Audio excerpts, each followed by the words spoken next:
L'Asie continue de se développer sainement. Les US et l'Europe, eux, galèrent de plus en plus avec leurs taux, leurs dettes, leur inflation. Et les capitaux, ils vont là où ça respire, ils vont là où ça construit. Ils vont là où ça rapporte. Donc si les gens commencent à comprendre que la dynamique, elle est plus à Wall Street, mais elle est à Pékin, elle est à Riyad, elle est à Singapour, peu importe, il va y avoir des gros transferts de liquidités. Et qui va en profiter ? Le marché asiatique, potentiellement, c'est un autre débat, mais surtout les actifs qui ne sont connectés à rien, qui ne sont contrôlés par personne, mais qui sont visibles partout. Oui, c'est là que Bitcoin sort du lot. Parce que Bitcoin, c'est pas comme les actions US, c'est pas comme l'or non plus, c'est encore assez flou. Et c'est ça qui fait sa force. Certaines personnes le prennent comme un énorme désavantage. Je pense que c'est l'une des forces les plus puissantes. Bitcoin n'est relié à rien ni à personne. Il est présenté comme une valeur refuge numérique, une sorte d'or 2.0, mais en même temps ça reste ultra spéculatif. Donc quand tout le monde est en panique, à terme, il peut monter. Quand le monde se met à grandir, il peut monter aussi. C'est un actif en construction qui a encore énormément de travail de stabilité à faire, qui va encore se manger des énormes claques, mais qui prend petit à petit cette casquette. Et surtout, il n'appartient à personne. Pas à la Chine, pas aux US, pas aux BRICS, pas à aucune banque centrale, pas à aucun système d'imposition. C'est une monnaie hors système. Et la seule chose qui le concerne, c'est la réglementation. Et c'est pour ça que Michael Saylor, par exemple, insiste autant là-dessus. Les actifs du S&P sont dépendants de la M2 américaine. Bitcoin dépend de la liquidité mondiale. L'origine des flux, il s'en fout.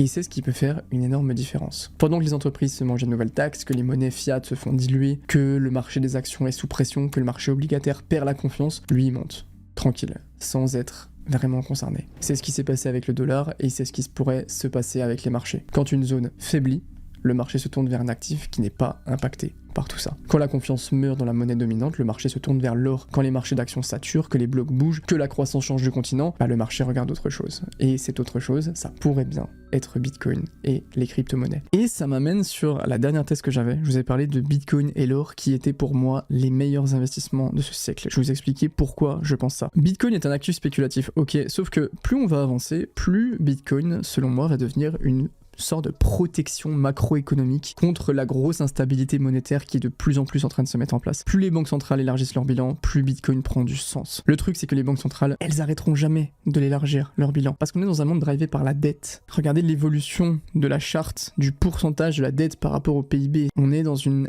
évolution quasiment exponentielle de la dette. Les banques centrales ne pourront jamais arrêter d'imprimer et d'élargir leur bilan parce que sinon on va tomber dans une crise de la dette parce qu'on est dans un monde drivé par la dette. Et il n'existe plus aucune autre issue que d'imprimer en permanence pour venir diluer cette dette. Sinon, c'est la crise et la récession assurée. On n'est plus dans un monde de capitaux, on est dans un monde de dette. Et Bitcoin évite tout ça. Bitcoin devient une protection évidente contre l'inflation monétaire. Dans un monde de dette, dans un monde de croissance de la liquidité, Bitcoin est structurellement très bien positionné pour surperformer les actifs traditionnels sûrs, même s'il y a forcément de la volatilité à court terme. Bitcoin et l'or sont les deux actifs les plus importants de notre époque. Ils sont obligatoires pour se protéger de la dévaluation monétaire de l'inflation. Regardez là, c'est le rendement des actifs sur 10 ans par rapport à l'inflation de 5%. Bitcoin surperforme tout et l'or reste aussi au-dessus. On arrive dans un monde où il faut absolument protéger son portefeuille de l'hyperinflation monétaire. Bitcoin réagit à la liquidité mondiale, ce qui le rend beaucoup plus robuste, contrairement aux actions qui sont très entrées sur les USA. On a un super exemple sur le début d'année où la liquidité mondiale a monté grâce à la Chine, pas grâce aux États-Unis. Bitcoin en a profité. Et ce qui est très intéressant, c'est que Bitcoin dépend principalement de la liquidité. Si la liquidité grandit, Bitcoin grandira, c'est sûr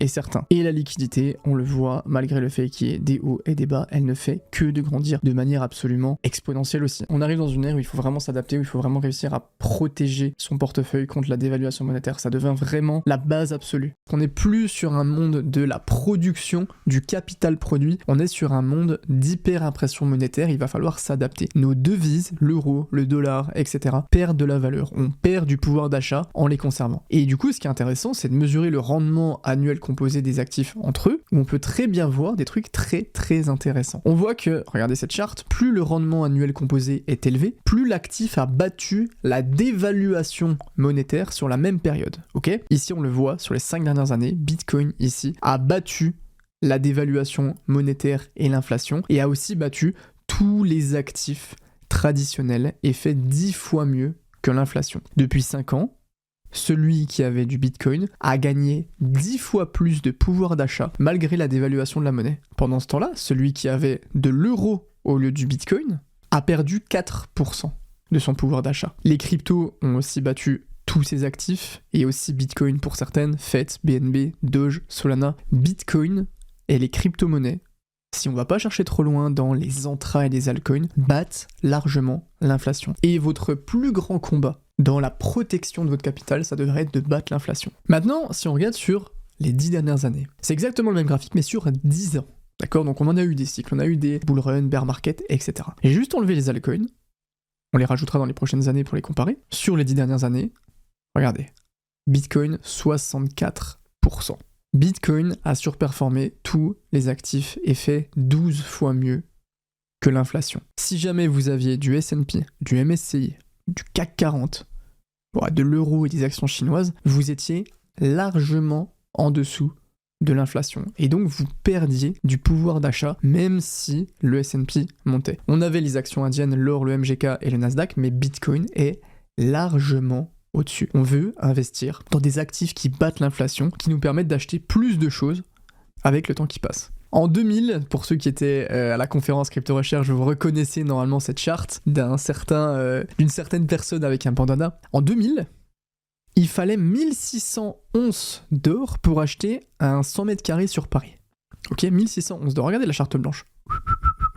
En 2025, il faut 350 onces d'or. Et là, c'est encore pire. En 2010, il fallait 5 millions de bitcoins pour acheter son appart à Paris. Maintenant, il en faut 11. Et encore, je pense qu'à la fin de l'année, on sera plus autour des 9. Alors qu'en euros, c'est l'inverse. Plus on conserve longtemps nos euros, moins on peut s'acheter quelque chose. Alors que si on dump notre euro pour investir dans les bons actifs, on pourra s'acheter plus de choses dans le futur. Et je sais qu'on parle de crypto, je sais qu'on parle d'altcoin, mais il y a aussi cette réalité du fait qu'on est programmé, on est conditionné à recevoir notre salaire en euros, à vivre en euros, en francs suisses. Bon, le franc suisse c'est un peu différent, en dollars, etc. Si jamais vous avez une partie de votre patrimoine que vous voulez protéger, et si jamais par exemple vous gardez de l'euro en cash qui ne bouge pas, c'est une énorme erreur, parce que vous perdez du pouvoir d'achat au fil du temps, alors que si par exemple vous le positionnez dans l'un des actifs, même en fait l'actif le plus réputé, safe, tout ce que vous voulez de l'histoire, à savoir l'or, vous auriez gagné du pouvoir d'achat de manière colossale. Et le gars qui avait des euros en 2000,